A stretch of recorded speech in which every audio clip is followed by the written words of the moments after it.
достаточно нам Аллаха. И Он прекрасный. Проси прощения у Аллаха. И не откладывай это лишь, ведь время подобно мечу. Просите у вашего Господа, у каждого человека своих забот. У нас были знания, но мы не действовали по ним.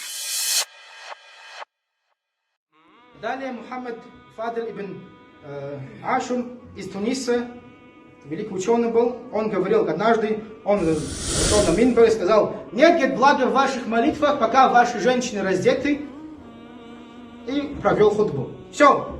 И везде пишет самая короткая хутба за всю историю ислама. Ну, во-первых, это хорошая хутба, маша Аллах, да, нам бы такую хутбу короткую давать.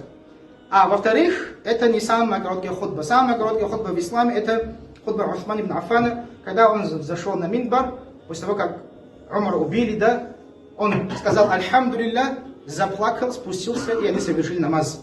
Поэтому является минимальным условием, чтобы был хутба, это зикр, чтобы имам хатиб прочитал хотя бы «Альхамдулилля», «Субханаллах» или какое-нибудь восхваление Аллаха, Субханаху ва Тааля.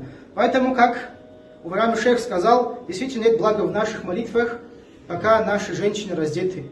Мы говорим, что одна женщина может 4 мужчин с собой потащить в ад. Это ее отец, да? Это ее брат, это муж и сын.